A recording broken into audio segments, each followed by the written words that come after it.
Welcome to Schmoeville. I'm Ryan Snelling. And I'm Paul Wolf. And I would love to welcome Bailey, the barking dog in the background. He is going to be our Schmoeville mascot for the day. Thank you so much, Bailey. I love golden retrievers. I actually do, though. That sounded sarcastic and mean, but I actually think it's funny that he's here, and I love how raw this podcast feels. So welcome, Bailey. Paul, how was your week in Schmoeville? Oh man, I tell you what, it was pretty cool. I mean, since I started with getting onto Schmoeville on Facebook, and as we all well know, it's well documented on putting out the podcast idea, getting the first few episodes down, finally getting the go ahead or the okay from Christian, hearing everybody's opinions, seeing it on YouTube. I think it was Cobster was the one that put on our audio onto Facebook, onto YouTube, and seeing the reactions, seeing the trolls as usual, but hearing mostly good feedback, seeing more thumbs up than thumbs downs, hearing everybody's opinions on it. It's overwhelming. And to be quite honest, what I heard yesterday on the Schmoes Know show, that Mark actually did bring up our names and the podcast that we are doing. It's vindication. It's just something that it means that we're doing something that, you know, is being looked at as something that's real positive. And I cannot I'm humbled by it. I'm really lost for words because we're on our third one technically, and we're already getting to the thousands of views on the YouTube. Just hearing the vindication of seeing our names, hearing our names on the Schmoes Know show with Mark telling everybody about it. It's all overwhelming. I'm at a loss for words for how awesome this feels, and how just awesome that of a job that they think we are doing. And I'm just, again, looking forward for more. You know, you might have heard, you know, some praise from Mark Ellis, but you know what I heard? Insults. Did you hear the shit that Mark Ellis was talking about me, man? A little bit, yeah. He called me a water drinker. Can you believe that? Well, did you? Well, yeah. I mean, he's not lying, but to embarrass me, call me a water drinker. Listen, it was a trip. We had to face like this huge snowstorm. I was kind of scared to drive down there. I'm a small guy, and I'm a professional, Mark Ellis. I'm a professional. I wasn't going to tell the world that you had a few beers in you, okay? That was your choice, but you called me out, so here I am defending myself. Yes, I drink water. I was a host of a podcast. I can do that. I can be professional. Now the whole world thinks I'm a coward. Sasha Pearl Raver laughed at me. She laughed at me. I hear you, Sasha. I hear you. Don't think I won't forget it, okay? I won't forget it. But anyway, before my blood pressure goes up, my sentiments exactly. I love everything about Schmoeville. I'm glad Ellis gave this a shout out. I'm glad that we had the love from all the fans. Yeah, there's some trolls in here, like you mentioned, but overall, it's been a positive experience. And to speak, and I know you want to speak on some of the criticisms too on YouTube. We can get to that later on Unleash the Trolls. Just from the bottom of my heart, all the positive reactions that we're getting. Thank you very much. I think, and we'll see how this goes later in the show, but right now, I think we collectively are the Chris Hardwick of Schmoes Know. We can get to that later. Yeah, I agree with that. That makes complete sense. Yeah. Anyway, moving into this week in Schmoeville. Paul, what's the first thing we're talking about? Well, the first thing we are talking about is the debut episode of TV Talk, hosted by one of the Schmoes Know collective, is Josh McCouga. Yes. And so overall, as we've talked about in the past a little bit, some of the shows we haven't really caught up with that they talked about.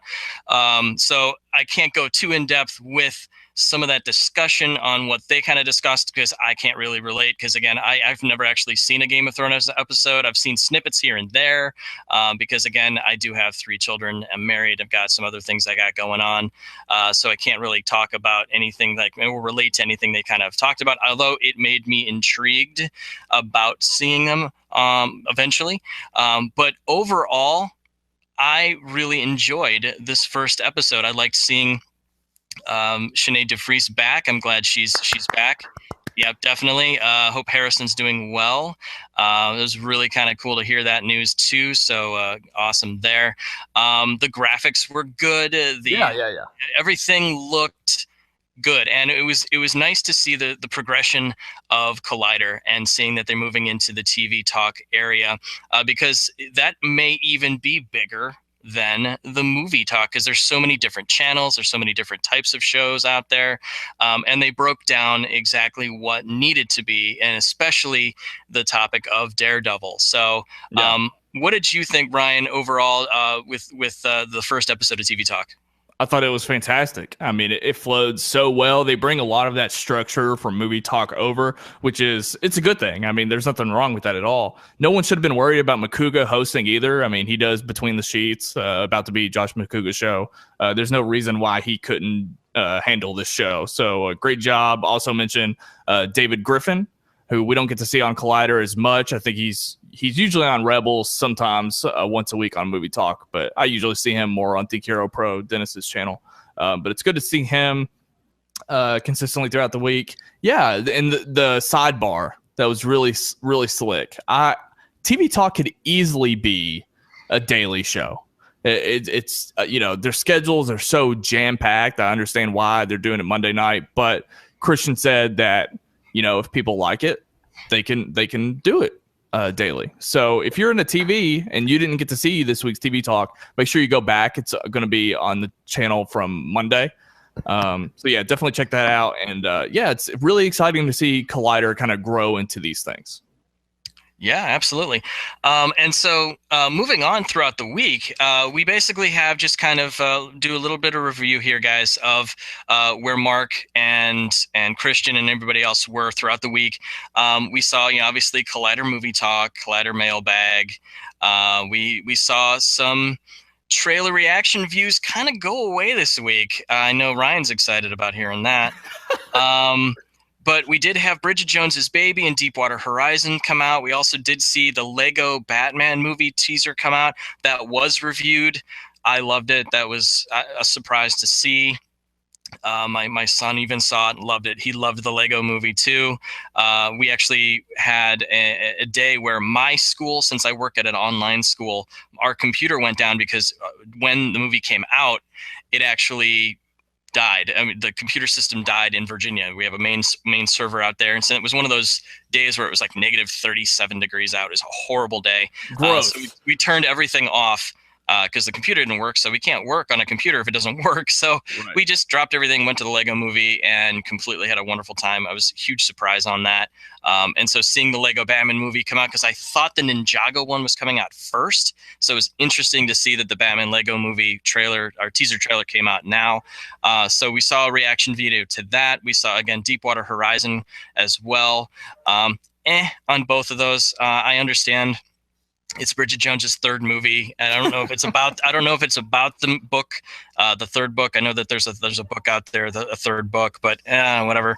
And to me, it seems like there's always like a decade between Bridget Jones movies. Yeah, I don't really understand. And this time around, Renee Zellweger, I mean, she's not. I mean, she's skinnier in this one. I don't know if that character is called for that, because I know Bridget Jones was a little bigger in the first two. She's skinnier in this one. I'm not sure if that has to do with the storyline. We did see some working out in the actual trailer, but this time her accent seems super fake this time around. In the first two, it was believable. This one, I'll skip it. Let me ask you a question. So last week I talked about the fact that I mean, I'm not really into the idea of trailer reactions, but one of the benefits is that I can catch on the trailers and movies that I normally wouldn't pick up on. So, and sort of going back to what you said about TV Talk, how much does Collider and the topics on Schmoes, how much does that influence what you proactively watch after? Like, do you pick up on things because of them? Are you finding yourself going out? Like, would you check out Game of Thrones because they're talking about it on TV Talk? Like, how much influence does it have? I tell you what, I talked about this on the last podcast, is a lot of the last DVDs I had purchased were were because of their reviews and because of them talking about it. Edge of Tomorrow was one. Whiplash was another. Let's see, what was some other ones? Apes on Horses, all of the Planet of the Apes ones. Just because I was leery from the Tim Burton version, I'm like, well, should I see this one or not? But it was, Apes on Horses, and I had to go see it once he said that. Yeah, I would normally, for TV wise, I mean, I would probably catch them. It would have to be, again, if the kids were at school and I had some free time during the day, which I don't normally have with what I do. But yeah, they influence me a lot. There's a lot of things I've done, a lot of things I've seen because of their recommendations. And I actually applaud that, because if I wouldn't have heard it from them, I probably wouldn't have heard them about them at all. Sure. And Schmoeville, I would like to hear if you have something that the Schmoes or somebody on Collider told you to watch. I would love to hear what that was. And they throw out a lot of references during one episode of Movie Talk. I mean, they talk about Tommy Wiseau's The Room all the time, but just anything. If you can think of something that the Schmoes or Collider caught you on to, let me know. Only because I'm looking for suggestions, and it's also fun to kind of hear what people haven't watched until, like, I just would have assumed that you might have seen the Planet of the Apes, but it's interesting to hear you say that you weren't sure about it because of that Tim Burton thing. So that I saw in theaters that I went, what?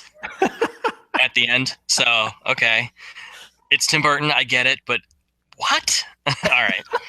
Enough about that review. So moving on through the rest of the week, we had Christian and Mark do 3 different movie reviews. I won't go over too much information, but they did have Batman v Superman, My Big Fat Greek Wedding 2, and Hardcore Henry. Out of the 3, I think there was only 1 or maybe 2 positive schmoes on this one. I know Mark said he liked Hardcore Henry. Christian didn't, because I didn't think Christian saw it. Was it? Okay. I think that's right. He didn't, because he doesn't think that would last. He would get, it's a whole motion sickness, the whole first person shooter thing. Yeah, that's true. Mark was the one that saw it. I'm sorry about that. But then again, My Big Fat Greek Wedding 2, they kind of gave big old thumbs down to. And then Batman v Superman, we've heard throughout the week, we've heard throughout the last couple of days, meh. The super meh and bat meh. It's kind of how I feel like that. I'm hearing a lot of that. Particularly, I'm hearing actually both sides. From right now, I'm hearing from friends and family that have seen it. They like certain things, and then I'm hearing from other people that they didn't like those certain things. So it's a hit or miss for a lot of people, and that's what it kind of seems with their review as well. And then of course Christian and Mark went to the Jedi Council. We saw movie Threesome, episode 35, with Christian interviewing Michael Showalter and his movie Hello, My Name is Doris. Again, I wouldn't have known about it until that show. I read about it, and that looks like a pretty decent film from what I'm seeing, from what I'm reading about it. I wanted to touch on the fact you brought up My Big Fat Greek Wedding 2. Oh, sure, absolutely. They did a video for Loot Crate, so you probably, I don't know, I think someone posted about it in the Schmoeville Facebook group, but it's not on their actual channel for Schmoes Know. They did a video for Loot Crate about 5 unnecessary sequels. Yes, I did see that. So go check that out if you haven't seen it already. It's funny stuff. I love that topic. With the Batman v Superman thing, I'm realizing more than ever that, like, it has to be so exhausting to be like Christian and Mark, or even like the biggest example in the past few weeks has been Drew McWeeny from HitFix. I mean, these people take a beating because of how they feel about certain things, and it's like, I think Schmoeville, for the most part, is positive. There's always going to be trolls, of course. We'll say that all the time for sure. But it makes me feel so terrible, because all they're doing is they're trying to be a gateway to something for us. Like, reviews come out, and yes, they're not all going to be positive. Okay.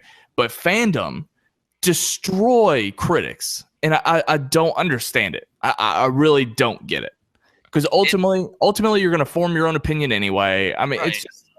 It's just interesting how much do you take like when Mark and Christian review something that you've been anticipating your entire life, and then when they say, it's okay, what's your reaction? Is it just a reaction in general, a reaction to the film, or do you actually get so mad that you have to react to the critic? Well, we see a segment in the Schmoes Know show dedicated to being mad at the critic. So obviously some people do take it out on them. However, they brought up that point. No one has seen the movie, so why are you criticizing the critic for reviewing it in a way that you didn't like, even though that person, that troll out there probably hadn't even seen it yet? So I mean, it's kind of like the arguments that I'm seeing that it's pointless because you guys haven't seen it. And all movies, as John Campea has said, all movie is subjective. So why are you arguing a person's preference? I'll go back to even that quote from High Fidelity. They had that as well, that the top 5 albums, and Jack Black, and they were talking about that. Why would you criticize a person's preference? It's their preference. If you didn't like it, okay, great, go see it, judge for yourself. So all of these arguments that I'm seeing, I mean, honestly, there wouldn't be Twitter if there wasn't arguments from trolls, to be honest with you, because that's all it's filled with, is all this negativity and all this just gook that's just building up. Shut up. Judge it for yourself. If they liked it, great. If they didn't, great. If it didn't agree with your opinion, okay. Don't yell at them for like, you didn't agree with me. Who gives a shit? Yeah. It's their opinion. That's a great point that you brought up. I'm glad that you said it. I guarantee. I mean, I think there were some fan screenings like on Monday or something, but that was only exclusive to one area. So right. The majority of people are getting upset over this, and they have yet to see the movie. So Schmoeville, I would like you to think about, consciously try to, reserve yourself. I know the best part about being a fan of something is being passionate. And, again, they say it all the time, and I agree. If you go into a movie and you enjoy something that is, critically panned, I really, really wish that I could love every single movie that I've seen. I mean, and there are movies that I'm disappointed by, and a lot of people, are looking at me like, come on, I loved it. Man of Steel is a good example. I have a couple of friends that love Man of Steel, and I came out of there shrugging my shoulders. But even though it disappointed me, I would Excuse me, that's the greatest movie ever. I don't know what you're thinking about. That's the best interpretation of Man of Steel. It's the best interpretation of Superman I've ever seen. So, sir, you're incorrect. Troll, keep it down. You're getting excited. You didn't let me finish. I don't care. I would do anything to be the guy that walked out of Man of Steel loving it. Because it would be, I was one of those people. Well, see, that's what I'm saying. Like, I didn't connect to it. I wish I had. Okay, moving on. I mean, I can move away from that. But obviously, I would do anything to come out loving that movie. Sure. So, Schmoeville, just keep that kind of stuff in mind. Christian and Mark, you love those guys. You trust them. You don't have to agree with them all the time, but you can trust that they're giving you their opinion, okay? Like they believe it. Sometimes people give critics a hard time, and that's why I brought up Drew McWeeny. Is people have opinions on critics, like they're in studios pockets and things like that, and it's like that's silly because that only benefits them if they praise a movie. Like that thought process means nothing if critics are bashing a movie to pieces. Like that obviously benefits them in zero ways. Maybe they get some hits on a website, but ultimately it doesn't benefit them to trash a movie. So, and I completely agree with that. And I think a lot of the times, I think Mark and Christian talked about it, and they talk about it a lot, is they see it only once, then they do a reaction on it. So, right. You heard Mark Ellis talk about when they did the Man of Steel commentary. He didn't really like it. He gave it a fresh review originally, but then when he did the commentary, he liked it a little bit better. He had a better appreciation of it. And so a lot of these people are watching the movie for the first time, then reacting. So I don't know if there's a protocol on that. I know that yeah, they might see it more than once. I don't know what the protocol is for being a movie critic. If you want to see it more than once, then do a review to let it sink in. Or, you know, a lot of times in my line of business, in the education business, if something negative happens, I normally don't react right away and write an email going, this stupid person, this person did this and this person did that. And then you send off an angry email. You know, you have to sit back and wait and think about your words. And so I don't know if it's protocol for movie critics to immediately do a review after the first showing, or do they wait a few hours? Did they write it right away? But it all depends on that. And I don't know if that will fix the problem. But again, it's the same issue with, you know, it's their opinion, take it or leave it. Right. Yeah, it's just something to think about, Schmoevillians. We'll kind of move away from that. I'm sure we'll talk about trolls once we get into the Schmoes Know show, which I think is our next topic. Paul, what went on last night? Well, we had a pretty good episode until like 27 minutes in. We'll talk about that in a minute. But we had Mark, Sasha, and Mark Riley there because Christian was out. And if he is listening, shame on you, spend time with your family. But if you are listening, awesome. That's great. So thank you again. We had some pretty cool things going on, and I'm seeing a little bit more cohesiveness, especially with Josh McCouga's game, which I really, really enjoyed. I very much loved it. And I think off topic, I think he did hear my podcast with my opinion on the game, because did you notice he had a scorekeeper? But anyway, we had John Schnepp come on the show as a special guest, and I tell you what, he was brought on originally in the AMC days with Movie Talk to talk about Guardians of the Galaxy because John Campea really didn't know too much about that topic, and so he became a regular. And I tell you what, John is one of the regular. John Schnepp. Schnepp is a regular guy that I wholeheartedly love when he's on anything he's on. I contributed to his Kickstarter for The Death of Superman Lives What Happened. I will be, once I get some funding, on my end, going for his new Kickstarter campaign as well that was promoted throughout the night. Definitely. I love the guy. His opinion on comics, Heroes is phenomenal. His knowledge, throwing out the names. See, I really wish, John, if Schnepp was listening to this, if he would do bullet points as to the people he says in Heroes, so I know like who he is or what issue he's talking about or the history of this person. That's just me, because I want to know more about each artist, each author, each inkist, I guess, all of the people that he talks about. I would love to hear more about, and if you'd bulleted point who he talked about, I don't even know if he does know that he's saying these guys' names, because it's human nature for the man to just spout off all this knowledge. It's incredible. It's amazing about what he does. And so he was brought on to talk about the usual comic book adaptations, Batman versus Superman and Daredevil season 2. But before we move into that, I mean, Ryan, what do you believe? What do you think about Schnepp in overall person?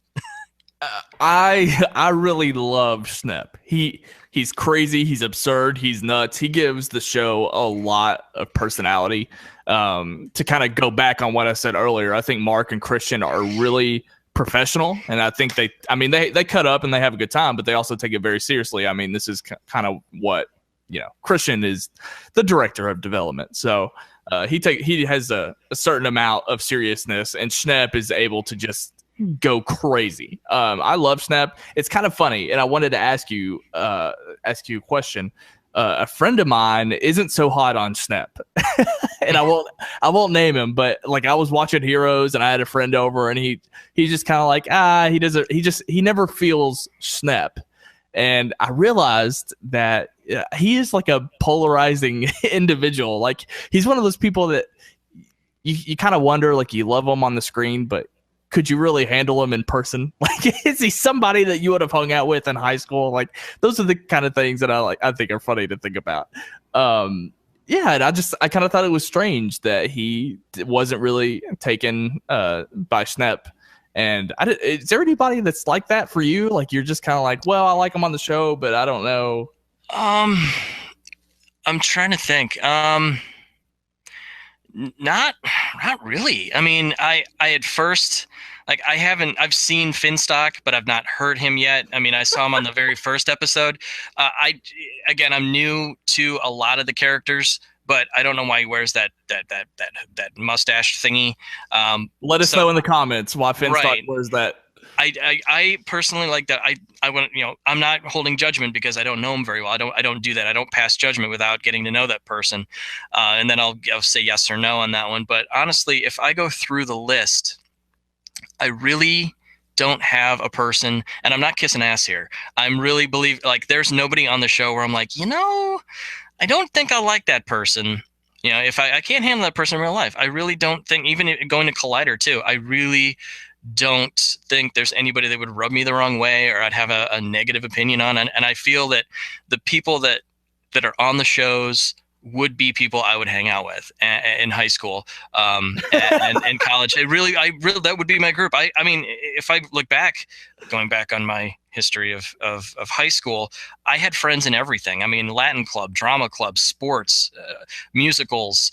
So I had friends in all areas. I wasn't a jock, or I wasn't one of the members of the Breakfast Club. I was kind of all of them mixed into one person. And it's the same thing. It's honestly with my taste in movies too. I don't like the specific. I like a movie with lots of other stuff in it: action, comedy, drama, romance stuff. Like, I don't like one particular genre. I like kind of a mixed bag, and that's kind of the same thing with music too, in my eyes. Dave Matthews, Mumford and Sons. Some country, but it's not just a genre. Like, it's a mixed bag of, you've got the strings and the horns and the guitar and then the electric guitar. So it's like a mixed bag of things, and that's kind of how I am. And none of the people on the shows, honestly, I would ever have a problem with hanging out in real life. I mean, they all are really down to earth. And they look very relatable, and would honestly, I'd be friends with all of them, to be honest with you. Just hearing you say it back to me, I would be friends with them in high school. I don't know why I said that when I brought it up, but what I do love, I love that you said the word characters. And I love that because, we talked about last week how sometimes it feels like the WWE when you have people like Finstock coming on shirtless and bringing on Saucy Cindy. Like, right. I love the roles that all of these people play. And I guess to answer my own question, there's no one that I have a problem with. Like, I enjoy everyone for who they are, and I love the role they play, whether it's Makuga being the wild man or them yelling at the interns. Like, I think that's funny, just hearing them like yell at the interns behind the scenes, and I feel like that's an antic. So well, it's working if they are. Yeah, great job, Cody, on the music this week. Absolutely. But anyway, I just wanted to kind of bring that up because I don't know why. Because you wanted to. You have a microphone, you've hit play, and you're recording this, so that's why you wanted to bring it up. It's things that Schmoeville thinks about. I mean, it is absolutely, and it's great to hear everything that they went over. Again, they looked at Batman versus Superman again. We're not going to go over too much of that, guys. We've already heard what people have thought. We've also seen the reviews. We've seen Rotten Tomatoes. Just like I said, guys, it came out. I mean, we're filming this now. It's come out for a few hours now. I know in my area there was some 8 o'clock showing, some 10 o'clock showings, and then the midnight showing. Yeah, I've seen the movie. You've seen it. Oh my goodness. Yeah. See, here's what. Okay, so I haven't yet because of what I've heard so far. And I'm waiting for more. Like, my brother just saw it, and he said it was a solid film. Yes, the editing is kind of bad, but he did not have a problem with it.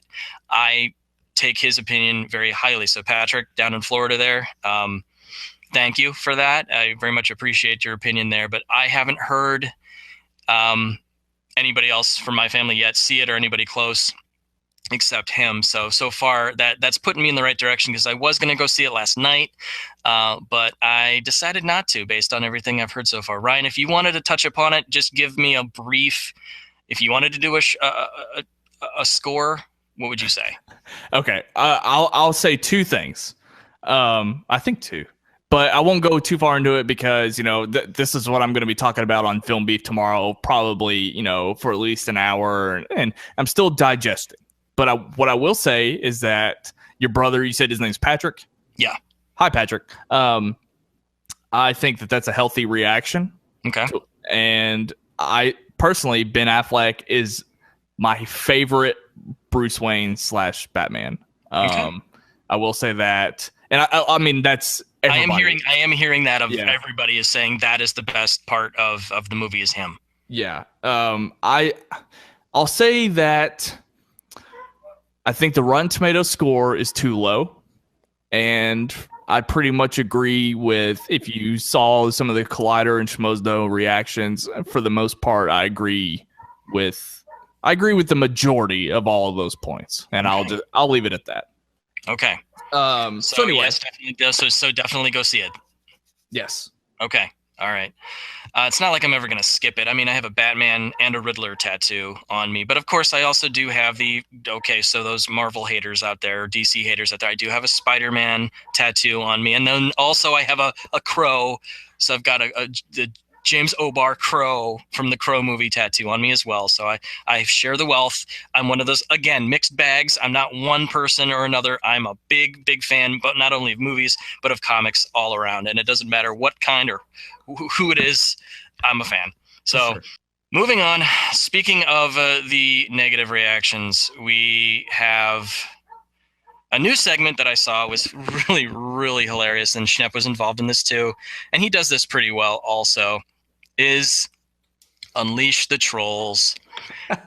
And in Schmoeville, the trolls, as everyone is well known, they are well rested and bald. So these were almost kind of like mean tweets from Jimmy Kimmel. It was really cool, but a little bit of a twist, guys. The voices they did were, I mean, they should have just stopped after Schnepp did his. It was the funniest part. And what topped it all off, to be honest with you, was in the background, the music they had was from Gremlins, if you didn't catch that. I did not. It was the music in the background while they were doing the voices was from Gremlins, and it was a perfect fit. Right on. So the Jewish comment, everything just coming out from, from Miri coming out. Oh my God, that was just so funny. What, Ryan, you saw it? What was your reaction to all this? I loved it, but unfortunately, I only got to see a part of it, because for me, and I had to watch the show again. I mentioned last week, I had to watch it in segments again this week, because I had to go out in the middle of it. So there was like a chunk I had to go back and watch. And this is where I discovered, yes, I love what Schnepp did, but this is where I discovered that the video was out of sync. And then it just it jumped ahead or it did something, but I didn't get to see that complete segment. Yeah, at like I counted, it was like around 27, almost 28 minutes. Something went weird. Like I had to restart the video twice thinking it was my computer, but something went weird where it cut forward, and then the dialogue stayed the same, but then it cut forward, and then everything was out of sync. So everything just kind of, like, I had to listen to it. It almost was like a podcast, because you had to listen to it and then kind of catch the dialogue, because it almost was like a Japanese film dubbed into English. You heard the dialogue, but you saw everything on screen, so it was a little off there. So that threw me. So whomever was in charge of that, get on it, fix it. But it was still, that part of it was still enjoyable. I enjoyed that portion of it immensely. Keep doing that. It's one of the best segments that I've seen on even Jimmy Kimmel when they do the mean tweets. I know that my local baseball team, the Cleveland Indians, they do that same thing too. They read mean tweets about their players, from the players, about the players. It's hilarious. It's a great segment. Keep it up. The voices were phenomenal, and you heard my voice earlier with my little troll that I have. That's my favorite one. Everyone talks about WWE. They're like, John Cena. I like John Cena. John Cena is my favorite wrestler. And so that's my guy. I'm pushing up my glasses right now. You just feel John Cena's the best wrestler. So that's my guy. So I sensed a little anger when you called out some trolls. They are well rested. They are bald. Do we need to open the floor to you? Do we need to sort of unleash on our trolls? You know what? Honestly, we only had one, and I'm gonna let them pass, because it was the first podcast we put on YouTube, and so he basically said, What the hell is this? Don't put this on there. Don't put this on here. and I'm gonna so I lied. I'm sorry. I am gonna handle it. Somebody else actually wrote underneath his comment, be like, I appreciate your opinion, but you don't have to listen to it. Don't click on it. Yeah. See, that's it. That's what I say all the time. If you don't like it, hey, turn the channel or turn the radio off. Do something else that that's more important in your life than bashing on somebody's show. It didn't make me upset, honestly. It didn't make me mad. Yeah, I laughed. I thought it was fun. I thought it was funny that someone was like, "Fuck these guys." And what I didn't like is the thumbs down. I just don't understand the thumbs down on YouTube in general. I mean, I have my own YouTube channel. I feel like we just put out regular content. I mean, we're not polarizing. It's just a podcast with two guys. I mean, it's like, why would you go out of your way to put a thumbs down? I mean, not that you had to put a thumbs up instead. It's just like, even when I'm on YouTube, if I don't like a video, I never am driven to just comment and tell them that I hate it or put a thumbs down. Like, even if I despise it, I've just watched it. It's over. I go to something else. Like, no part of me makes me want to give it a thumbs down unless it was something like absolutely ridiculous. Like if it was like a racist video or like some beheading or something crazy, like obviously then. But if it's just like somebody creating their content, yes, I might despise it, but I don't get going out of your way to do the thumbs down. And that kind of irks me a little bit in my profession too, is in the education field, sometimes we have people that would complain about something you do to your superior and not come to you with that problem.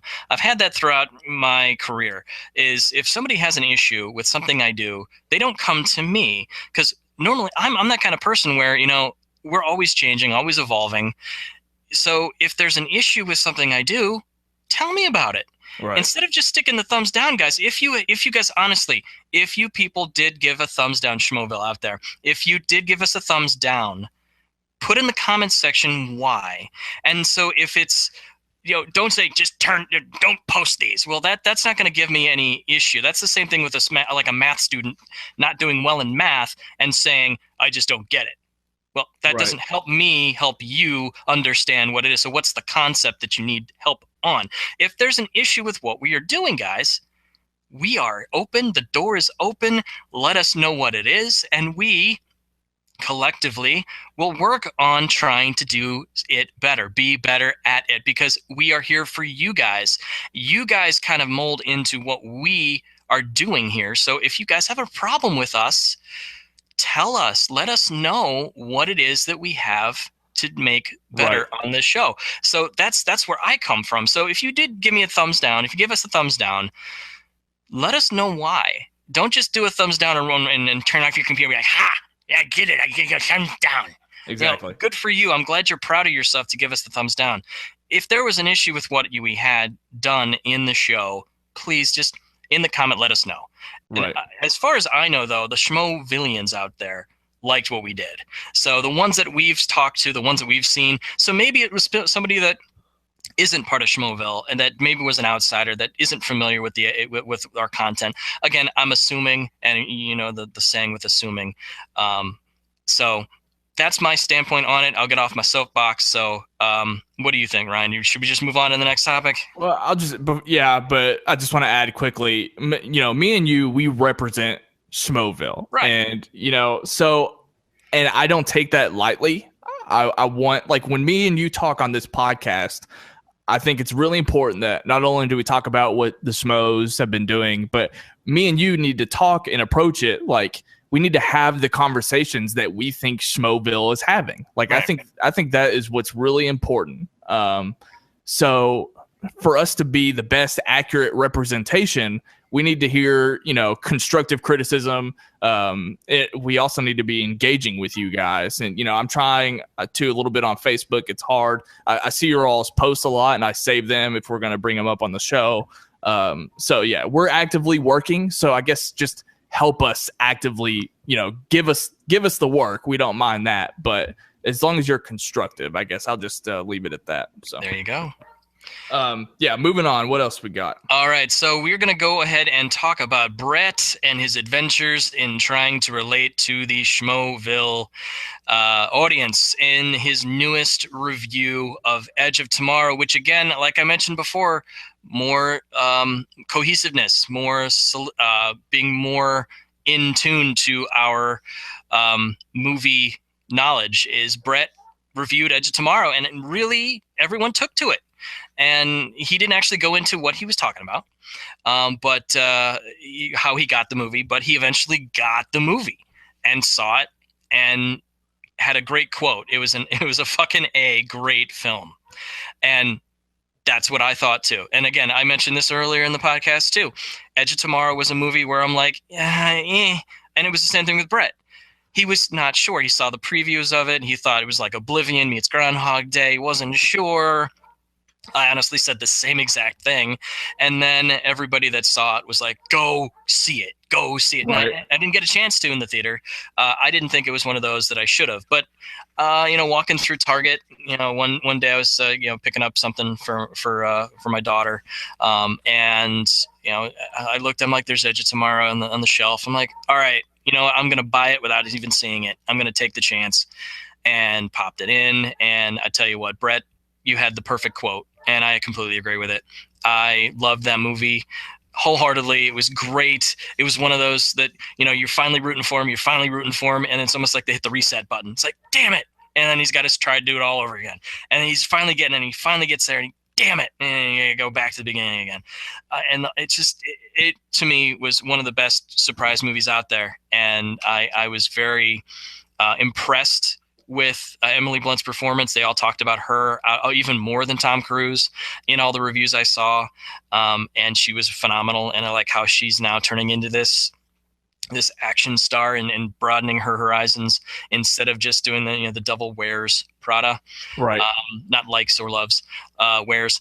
And I liked that movie though. I liked that movie. She was a good supporting cast member, but this one, she was front and center, almost the main character, the main catalyst, if you will, of the film was her to get things going. And it's just, I adored it, and I didn't think I would, but it was, again, because of Schmoes, because of Collider, because of AMC that I got into that. And Brett's review, thumbs up, man. What did you think of? Have you seen it? And what did you think of it? Oh, proud owner. I love it. I've seen it several times. And you'll learn this about me. I'm a huge Tom Cruise fan. Huge. Cool. Let me play devil's advocate about the Brett Sheridan stuff, though. Like, I like Brett a lot, and I think it's funny to because I have friends that haven't seen a ton of movies, and we like to give them shit about it. How long can this last, though? I'm afraid that I think Brett takes it serious enough that we're actually going to get his genuine reaction. But it's kind of like he has a hard time watching this already. Like, do you think that this segment is going to get old, like, by the end of Phase 6? I think that'll always evolve. Something will always change with it. I think the more challenging the film, I mean, Schmoeville is phenomenal with the suggestions. And I think what will happen is the more we keep going, the more films that they'll introduce he'll either say, yes, I've already seen it, or no, I haven't, or I've heard of it. Like, I think he'll do that kind of a scale type of thing. Because I did notice this time it didn't get chosen. The movie did not get chosen at the show. It's throughout the week. So he's a little longer of a time to vote on it. I haven't checked Twitter yet today, but the votes haven't been tabulated yet to see what he's going to see. So I kind of feel that eventually we'll get to the point where it'll be watching a season of something on Netflix, or we'll go back and look at something, or including him into seeing a movie with them at a premiere, something like that, to try to get him incorporated more into the show. I think that's kind of how they're doing it. I think I can see that. It's Brett. Brett's almost like the rookie just drafted, and he's learning the skill, learning the ropes, and eventually, once he's got enough movies under his belt, he'll be brought up to the main table or even the B team table to be in the conversation. So he'll be with them. So it's almost like they're training the young Padawan, if you will. Yeah, I could see that. To try and get him more incorporated into it, but they're having fun with it. I think this is only the second time that they've done this. In this stage anyway, and I do think it'll continue, but I think they'll tweak it a little bit here and there as they go again. But this time it wasn't as funny because he proved he saw it. He stated that the creatures in the movie didn't look fake or fakey, as he said his kids say. He was on edge the whole time. I don't know if that was pun intended, but I got it.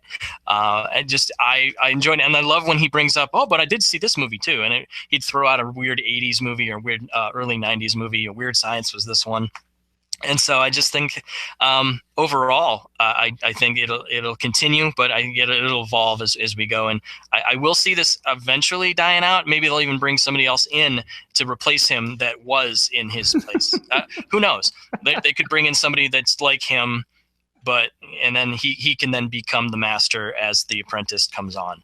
Yeah, I appreciate the segment. I think eventually I would like to just see Brett be more involved. So yeah, it totally makes sense what you said, that it's probably just kind of we're learning Brett right now, and he's learning Schmoes Know. So right now I think it's great. I think eventually it's going to wear down for me. So I'd love to see Brett be incorporated somewhere else as well. But yeah, I was just playing devil's advocate. Oh, sure. No, I mean, hey, that's all right. That's all right. And I completely agree with that. I mean, it could get stale. I mean, he could eventually be like, nope, saw that. Nope, saw that. Nope, saw that. But yeah, I think they'll evolve it in time. And then, like I said, replace him with somebody else that was in his place. They obviously made a decision to make that poll throughout the week, and they obviously have a reason for it. I don't know why they changed it instead of doing it right there on the show. Maybe it took too much time, or they want to focus on other things during the show. But if the poll is going to last maybe longer than that 2-hour period, it might give them less time to actually watch the movie. I mean, behind the scenes, they might have a specific time for him to watch these movies, and they might already plan that. So, I mean, it would make sense. But I mean, I just felt like they gave him less time. So I don't know. We'll see. That could be the negative part of it. That I never thought of that. Yeah, if it goes throughout the week, he'll have less and less time to watch it, or that's actually making it giving him more of a time frame to watch it, and will give him less of an excuse to not see it or not be able to go out and find it. So maybe they're just saying you have to watch it on this day. And then, okay, I'll have to watch it on this day.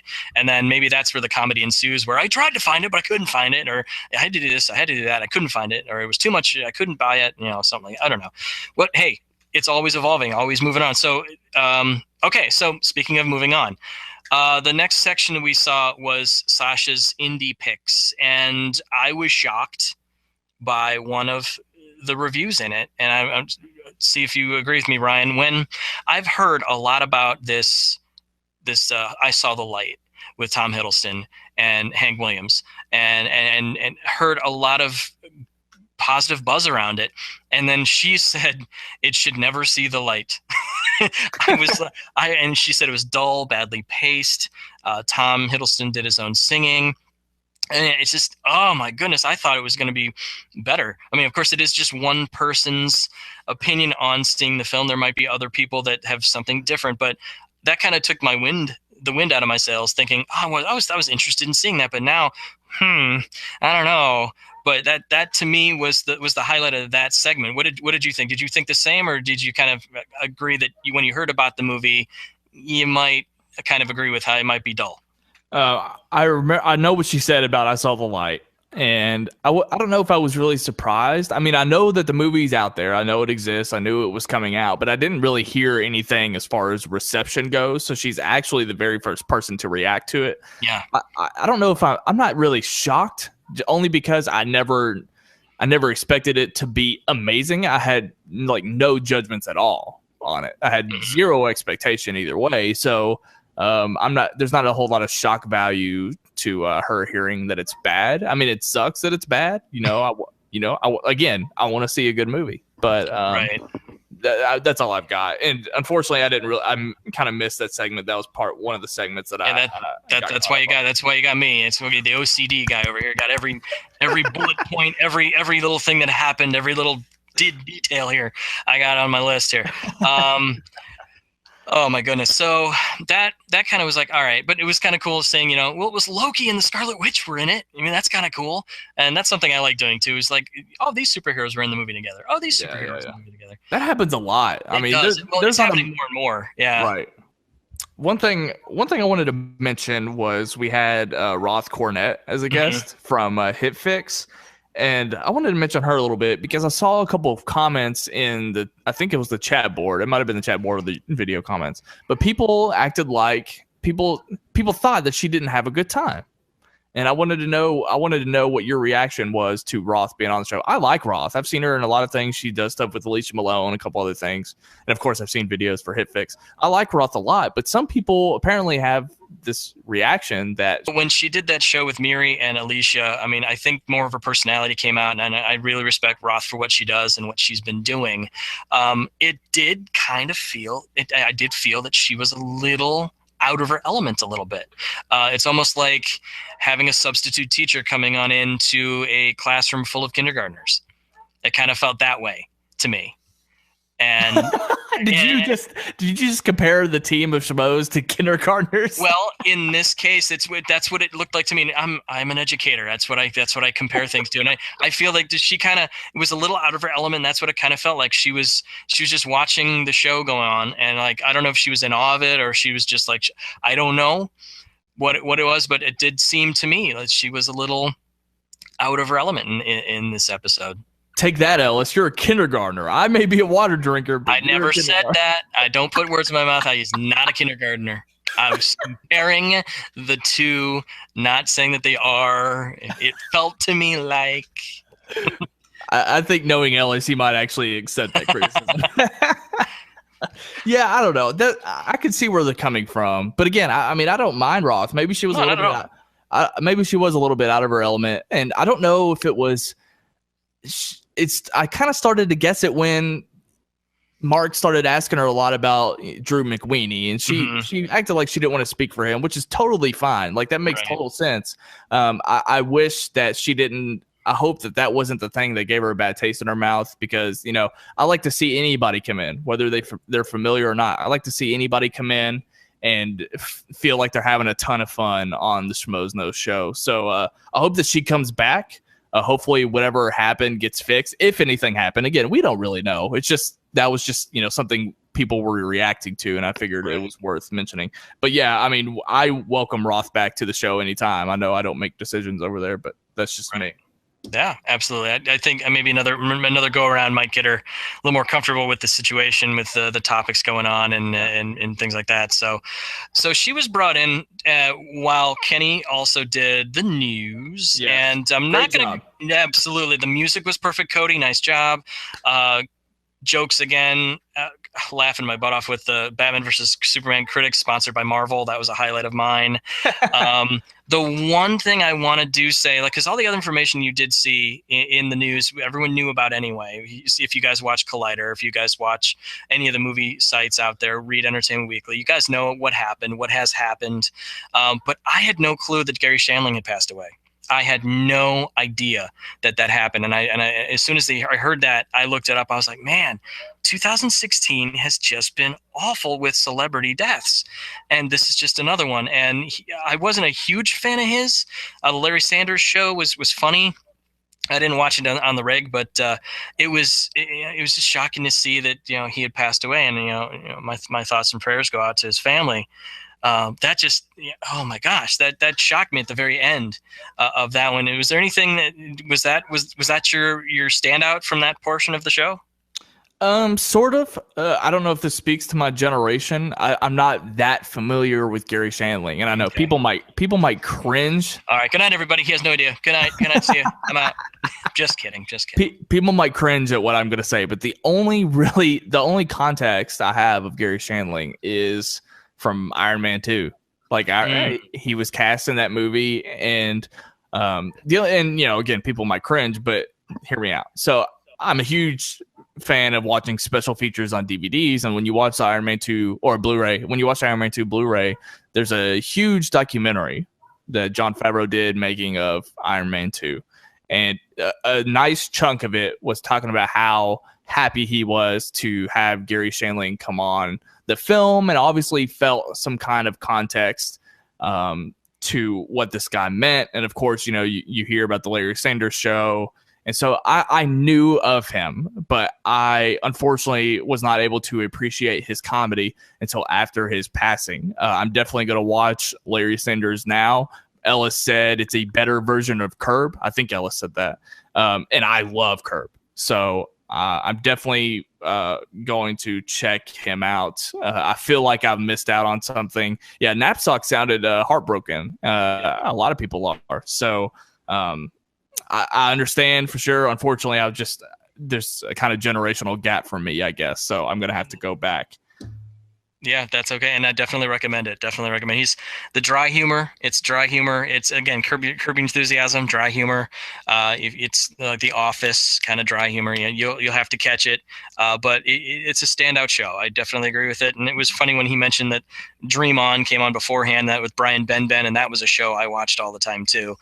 So again, Mark and I have, kind of the similar taste in comedians and comics, and yeah, definitely Kenny looked like he had a soft spot for Gary Shandling. Definitely, he's gonna be missed, and yeah, definitely check that out, Schmoeville, if you haven't seen anything with him in it.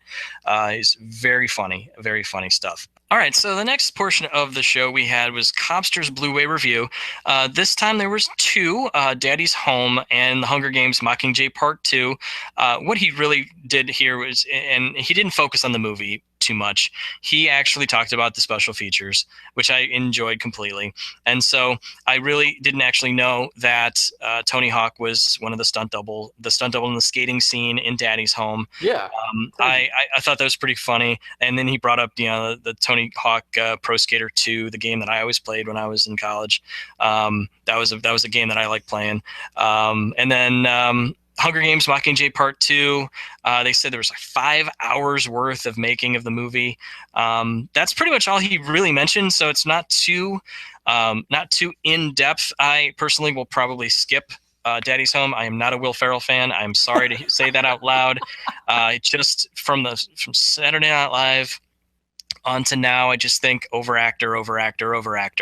I can't believe that, like, Daddy's Home was a prize last night. I think they wanted people to come up with an Indy Jones 5 title, and the prize was Daddy's Home, and I was like, no one is going to respond.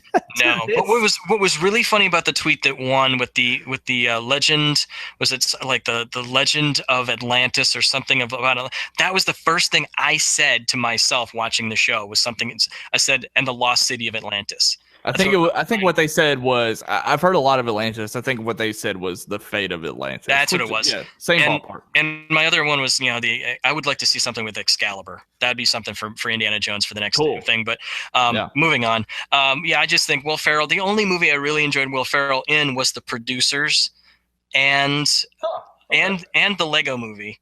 At the end, like when he first popped up coming down the steps, spoiler alert for those who haven't seen the Lego Movie, but he's in the ending of it, and I'm like, oh God, is he going to ruin this for me? Because I loved the movie up until the point. I'm like, his voice is fine. As a character actor, as a voice, okay, great. As an actor, I don't know how effective it is to say spoiler alert after you've already spoiled. I didn't say what he's in it. I just didn't say what he did. Sorry out there if I spoiled the Lego Movie for you guys. But it was the same thing with Wedding Crashers too. Oh my God.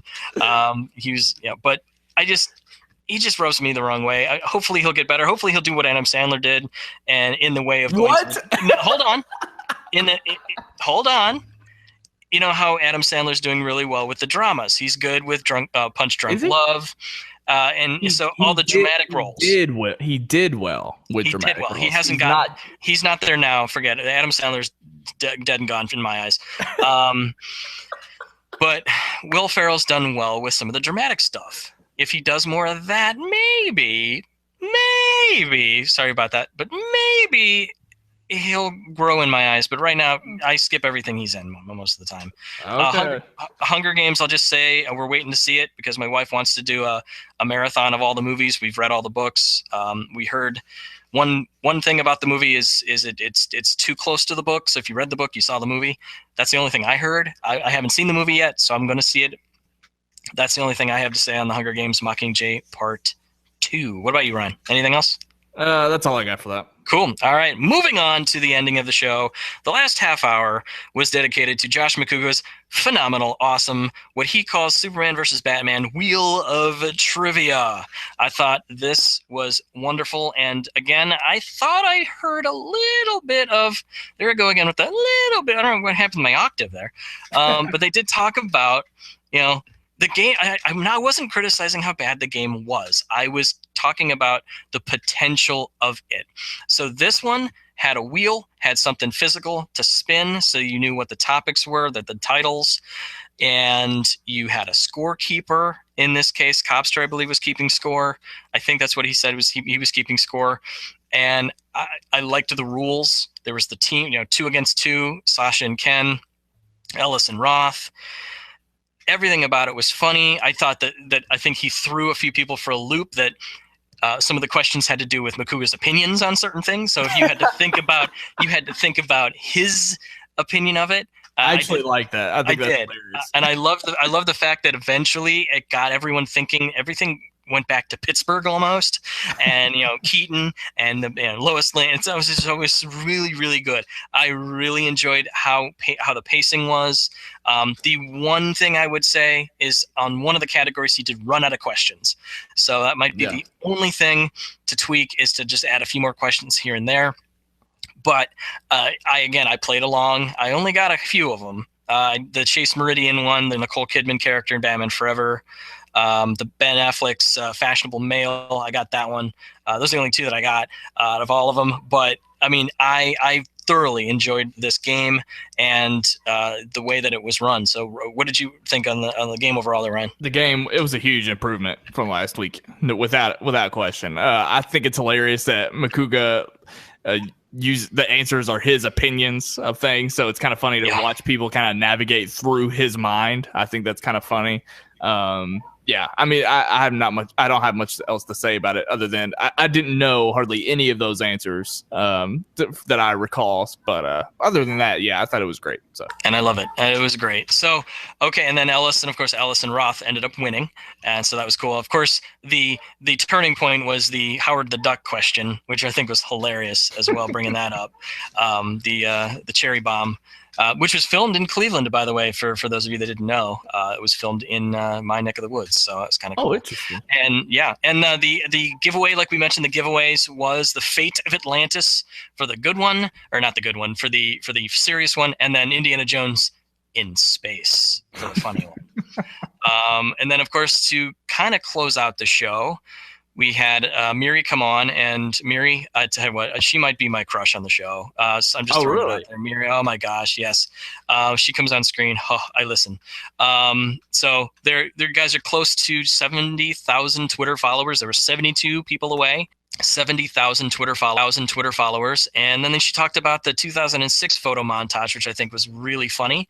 And speaking of in the past, we're going to segue into the Facebook post we had from Schmoeville. One of the posts I did see, just putting it out there, was Christian had always talked about him working for the WWE, and somebody actually posted a video of a segment in the backstage area where he actually got to meet The Rock in the segment. So there was proof that he actually did work for the WWE. I would love to hear more about what he did in the creative department, because I actually have tried to apply for jobs at the WWE to write for them, to do something for them in the education field, because I know that they have the WrestleMania Reading Challenge. But I just thought it was cool that somebody had proof that he actually did work for him, and the proof was there with that video. So, Ryan, I know you had a few picked out from the week in Schmoeville on Facebook. What did you have as some highlights? Well, I think the biggest things to point out are the fact that Riley went in and posted, and I guess we can also kind of segue into the announcements. Mm-hmm. Part of what Riley said was that schmoesknow.com is thinking about making a comeback, and he needed the people in Schmoeville to sort of voice what they wanted it to be used for. I think right now they're open to suggestions, and I think I believe our admin Xander is working on that too a little bit. I think he has a group of people, if I read that correctly in the post. He's got a group of people that are helping him and sort of work on and develop that. So yeah, if you're listening to this and you didn't catch that, Riley wants to hear some suggestions for schmoesknow.com. It's sort of going to become a site, kind of like what this podcast is. It's sort of for the fans, by the fans. They want a lot of contribution. Yeah, it's stated here it could be polls, videos, articles, not a breaking news site, just more of an extension of Schmoeville. So that's kind of where we're going for. So if you guys have writing experience and want to do maybe an article here and there, maybe put it to him. Ask him. That you want to do something, you could contribute and see where it goes, guys. I mean, that's the same thing that just happened with this podcast. I put that post out there, and here we are. So exactly. I think the last announcement I've got today, the podcast is going up on Friday, the March 25th. So tomorrow, March 26th, Saturday, at WonderCon, Heroes is going to have a panel, and you're going to have Schnepp, Robert Meyer Burnett, Humberto Gonzalez, Chris Gore, Campia. Amy will not be there.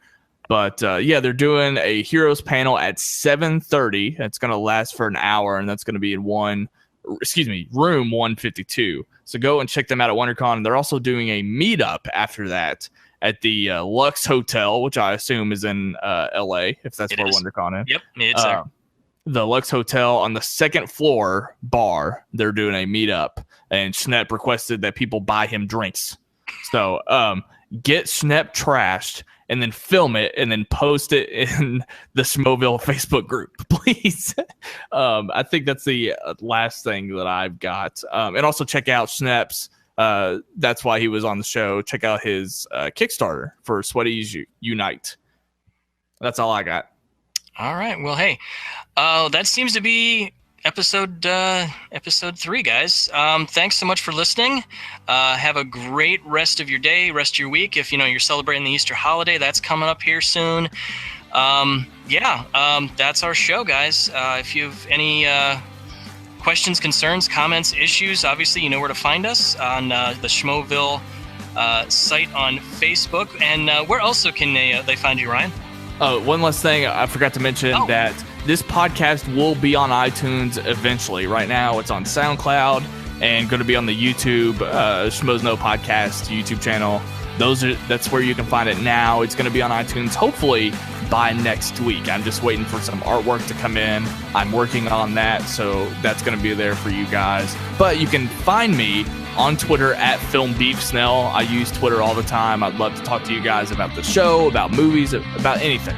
So hit me up on Twitter at FilmBeefSnell. That's SNELL. You can also find me on the Film Beef podcast. I do every week we do a review of the latest box office draw. Yes, it's going to be Batman v Superman this week. I'm doing that review tomorrow, Saturday, so look for that if you are down. I want to thank everyone because Ellis plugged me on Movie Talk. Thank you so much, Ellis. So I want to thank everyone, the new listeners that are coming over to the show. I greatly appreciate it, and so does Phil. Paul, where can people find you? Well, you can find me on Twitter at the Mr. Wolf. That's spelled WULFF. All right, that's it, guys. See you, Schmoeville. Schmoeville. Schmoeville. Schmoeville.